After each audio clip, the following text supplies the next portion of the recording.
Kembali di debat Capres 2014. Nah, ini sesi yang sangat menarik karena kedua calon diberikan kesempatan untuk saling bertanya.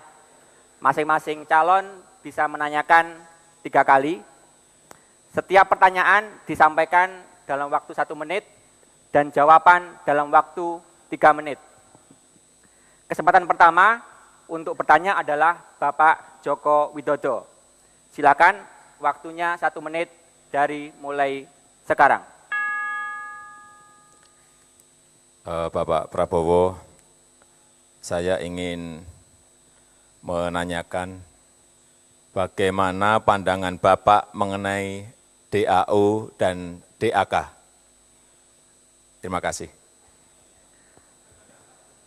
Pak Prabowo, 3 menit waktu jawaban Anda dimulai dari sekarang. Baik, terima kasih. DAU dan DAK, dana alokasi umum dan dana alokasi khusus itu harus kita tingkatkan untuk daerah-daerah. Itu hanya bisa kita lakukan kalau penghasilan negara tambah. Jadi dana ke daerah, dana ke kabupaten, dana ke kecamatan dan ke desa bisa naik kalau penghasilan negara naik. Inilah yang saya sudah bertahun-tahun berjuang di mana-mana, bagaimana caranya penghasilan Indonesia tidak bocor ke luar negeri. Selama ini sumber-sumber ekonomi kita dikuasai oleh sebagian besar orang asing atau perusahaan-perusahaan asing. Jadi nilai tambah dari kekayaan kita keluar. Bagaimana kita akan tambahkan DAK, DAU kalau uangnya selalu pas-pasan. Ini inti daripada masalah. Jadi saya menganjurkan kepada seluruh bangsa bagaimana caranya kita bisa mengamankan kekayaan negara itu. Baru kita alirkan dana ke daerah-daerah untuk mempercepat pembangunan. Saya kira itu. Terima kasih. Waktunya, masih ada waktu Pak Prabowo. Pak Prabowo, masih ada waktu? Cukup? Oke. Berikutnya, kami persilahkan kepada Pak Prabowo untuk gantian menyampaikan pertanyaan kepada Bapak Joko Widodo. Waktunya 1 menit dari mulai sekarang. Pak Joko Widodo, kita mengerti bahwa kondisi ekonomi dunia kurang menguntungkan akhir-akhir ini. Pertumbuhan ekonomi dunia kurang lebih sekarang 3%, 3,3. Indonesia agak lumayan, tahun ini masih di atas 5%. Kalau seandainya Bapak terima mandat dari rakyat, apa target pertumbuhan ekonomi yang Bapak canangkan? Dan bagaimana strategi Bapak untuk mencapai pertumbuhan ekonomi yang Bapak targetkan itu?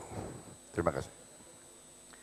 Pak Joko Widodo, silakan menjawab. Waktunya 3 menit dimulai dari sekarang. Terima kasih Pak Prabowo.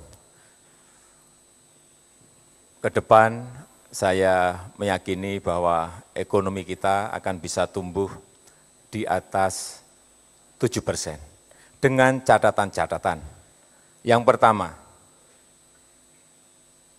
iklim investasi beserta regulasinya itu betul-betul terbuka dan memberikan kesempatan kepada investor-investor lokal untuk bergerak menciptakan sebuah pertumbuhan ekonomi. Kemudian yang kedua, di bidang perizinan yang terlalu lama seperti yang kita lihat sekarang ini, harus berani kita pangkas secepat-cepatnya agar investasi yang hadir di dalam pergerakan ekonomi kita itu betul-betul kelihatan mereka dilayani dan disambut. IMB misalnya, bisa IMB online. SIUP, bisa SIUP online. TDP, bisa TDP online. Saya kira cara-cara sistem seperti itu kalau kita lakukan dan investor diberikan kesempatan untuk membuka lapangan pekerjaan, untuk membuka investasi terutama di daerah-daerah, saya yakin insya Allah 7% bukan sesuatu yang sulit. Kemudian yang ketiga, arah industri yang ke ekspor harus dibuka seluas-luasnya, harus diberikan insentif yang sebesar-besarnya. Industri itu industri apa? Industri kecil yang ada di desa-desa, industri rumah tangga yang ada di kampung-kampung. Produk mereka bisa kompetisi di dunia, asal mereka diberikan ruang untuk memasarkan barangnya. Oleh sebab itu, ke depan, menurut saya, dubes-dubes kita juga jangan hanya berdiplomasi saja, tetapi beliau-beliau harus juga menjadi marketingnya negara.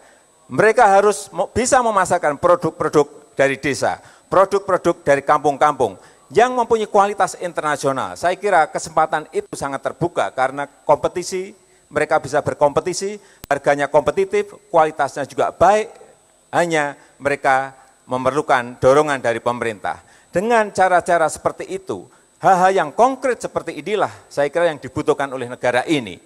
Dan saya meyakini, saya ada pelaku 28 tahun di industri kecil, di industri kampung, dan saya meyakini ini bisa kita laksanakan asal negara hadir. Waktunya Terima kasih.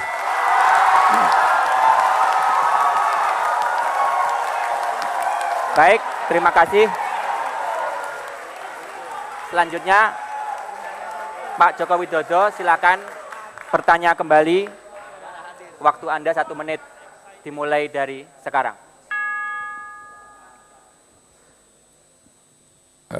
Bapak Prabowo, tadi Bapak kelihatannya banyak menyampaikan bahwa uang kita ini banyak. Tetapi kalau kita lihat dalam 2 tahun ini, kita mengalami yang namanya defisit perdagangan dan juga defisit APBN terjadi dalam 2 tahun ini. Apa yang salah menurut Bapak dalam hal ini? Terima kasih. Pak Prabowo, kami berikan kesempatan untuk menjawab, dimulai dari sekarang. Terjadi defisit perdagangan dan defisit anggaran justru yang saya sebut tadi, karena kekayaan negara bocor ke luar negeri. Ya, esensinya itu, Pak. Karena kekayaan negara keluar, kenapa keluar? Karena sebagai contoh, kita punya persediaan crude oil, ya, minyak bumi sudah juga menurun. Kita tambah import. Harga crude oil, harga minyak bumi naik di dunia, $100 per barrel. Jadi beban untuk impor kita sangat tinggi. Itulah terjadi defisit perdagangan. Defisit anggaran sama. Kebutuhan-kebutuhan kita, janji-janji para pemimpin, sebagaimana juga Bapak terus keluarkan kartu ini dan kartu itu. Itu Bapak bilang ada anggarannya. Ya anggarannya ujung-ujungnya kan dari APBN. Nah, APBN dari mana? APBN tidak jatuh dari langit. APBN itu dari kekayaan negara. Dan kekayaan negara kita sekarang bocor. Pak Joko Widodo, itu esensinya. Ini yang saya perjuangkan kepada seluruh elit Indonesia. Kekayaan kita bocor. Ketua KPK 7 September 2013 mengatakan bocornya 7.000 triliun, Pak. Persisnya 7.200 triliun. Itu angka beliau. Angka saya 1.134 triliun bocornya. Jadi kalau Bapak tanya kenapa defisit perdagangan dan kenapa defisit APBN, itu intinya. Harus ada pemerintah yang berani untuk menutup kebocoran itu. Baru kita tidak defisit, bahkan kita bisa surplus. Kita nanti jadi negara macan Asia kembali. Terima kasih. Ya.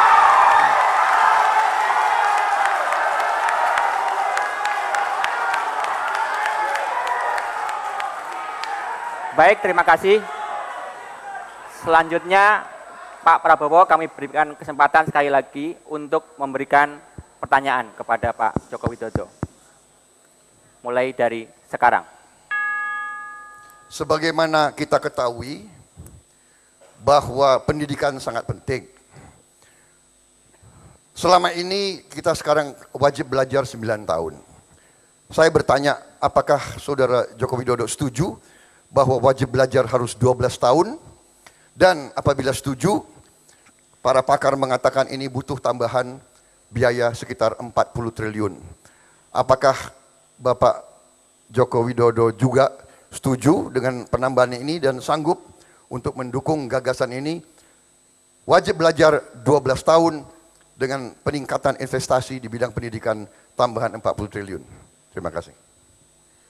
Pak Joko Widodo, silahkan untuk menjawab, dimulai dari sekarang. Terima kasih. Tadi di depan sudah saya sampaikan bahwa pembangunan manusia itu dimulai dari bidang pendidikan. Oleh sebab itu pendidikan menjadi hal yang utama bagi kami. Tetapi memang pendidikan ini harus ada evaluasi dan harus ada perubahan. Menurut kami, pendidikan di tingkat SD itu 80% harus berbicara masalah yang berkaitan dengan pendidikan karakter, pendidikan akhlak, pendidikan mental, pembangunan sikap dan mental. Baru yang 20 itu yang pengetahuan. Yang di SMP 60-40. 60 itu adalah pendidikan karakter, 40-nya pengetahuan. Di SMA SMK baru 20-80. 80-nya pengetahuan dan keterampilan. Oleh sebab itu, dengan cara inilah kita akan mendapatkan manusia-manusia yang punya sikap mental, mempunyai etos kerja, mempunyai budaya kerja, sehingga ke depan apabila itu kita lakukan, kita akan mempunyai manusia-manusia yang mempunyai produktivitas tinggi dan mempunyai daya saing tinggi. Oleh sebab itu sekali lagi, pendidikan merupakan hal yang utama, yang tidak bisa ditawar-tawar. Berapapun yang dibutuhkan untuk pendidikan dalam rangka investasi kita ke depan, dalam rangka produktivitas, dalam rangka daya saing, itu akan kita berikan. Apalagi hanya 40 triliun. 40 triliun ini bisa dicari, gampang sekali. Asal efisiensi di bidang kelistrikan bisa kita lakukan. Dari BBM diganti kepada gas, dari BBM diganti kepada batu bara, itu sudah menghemat hitungan kami, 70 triliun bisa kita hemat dari situ. Masukkan saja ke bidang pendidikan, enggak ada masalah. 12 tahun merupakan hal yang menjadi kewajiban kita bersama agar sekali lagi kita mempunyai manusia-manusia Indonesia yang punya produktivitas yang tinggi, mempunyai daya saing yang tinggi, sehingga kekayaan alam yang ada di negara kita ini dikelola oleh kita sendiri, orang-orang Indonesia, warga negara Indonesia, dan itu bisa kita lakukan kalau kita mempunyai manusia yang mempunyai pendidikan, yang mempunyai produktivitas, dan yang mempunyai daya saing. Terima kasih.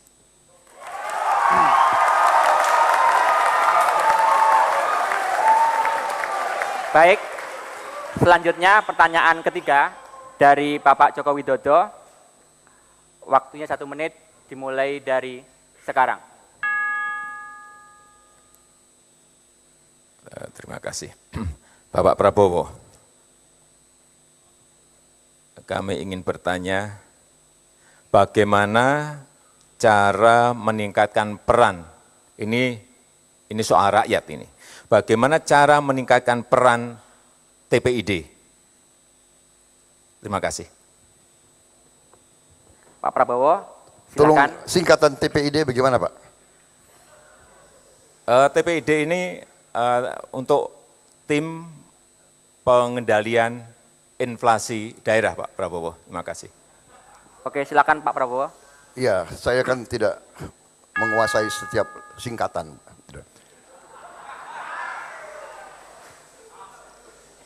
Bagaimana meningkatkan peranan? TPID, kalau itu adalah fungsi daripada pemerintahan, bagaimana meningkatkan peran? Ya, itu adalah tugas seorang kepala daerah untuk meningkatkan perannya itu. Itu kan tim, pengendalian. Berarti kalau mau ditingkatin perannya, ya itu fungsi daripada kepemimpinan dan manajemen pada kepala daerah masing-masing. Saya kira itu. Terima kasih.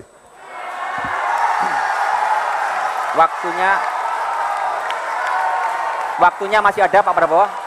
Cukup? Oke. Baik, sekarang pertanyaan ketiga dari Pak Prabowo Subianto. Silakan dimulai dari sekarang. Pak Joko Widodo, dari paparan Bapak dan pembicaraan Bapak tidak kedengaran tentunya, mungkin sudah ada perencanaannya, tapi tidak dibahas tentang infrastruktur. Negara kita sangat besar, tantangan bagi bangsa kita sangat-sangat besar. Bagaimana kita mau meningkatkan daya saing, meningkatkan pertumbuhan ekonomi, kalau Bapak tidak membahas sama sekali tentang infrastruktur. Tolong berikan gambaran apa rencana Bapak tentang infrastruktur ini. Jalan raya, kereta api, pelabuhan, dan sebagainya. Terima kasih. Silakan Pak Joko Widodo, mulai Terima dari kasih Pak sekarang. Prabowo. Saya kira di depan tadi sudah saya sampaikan mengenai infrastruktur, tapi memang belum kita jelaskan.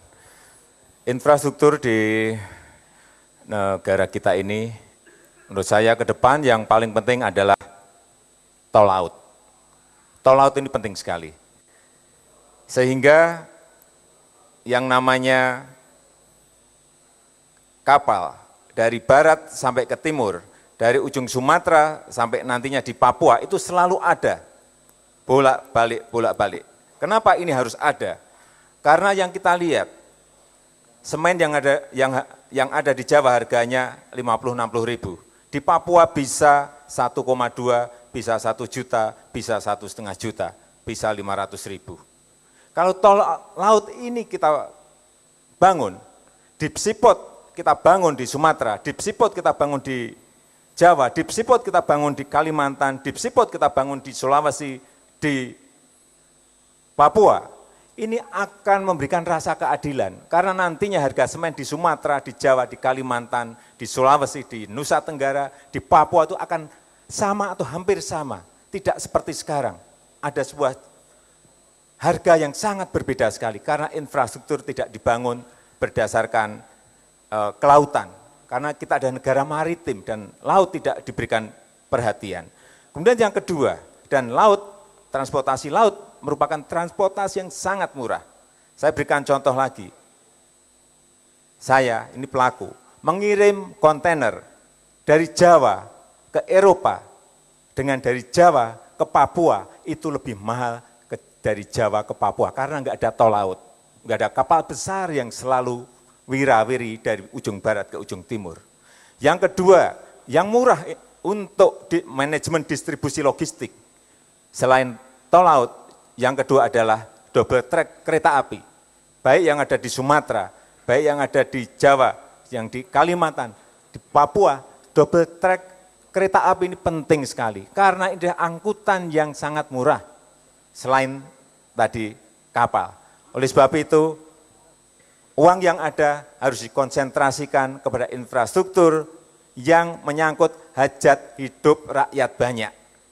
Tol laut, kereta api itu menjadi penting bagi kita semuanya. Tidak hanya untuk distribusi logistik, tetapi juga bisa mengangkut orang dengan biaya yang sangat murah.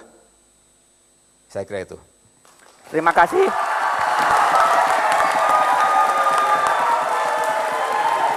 Kedua calon presiden dapat melanjutkan sesi pertanyaan ini setelah rehat berikut ini. Tetaplah bersama kami di debat Capres 2014.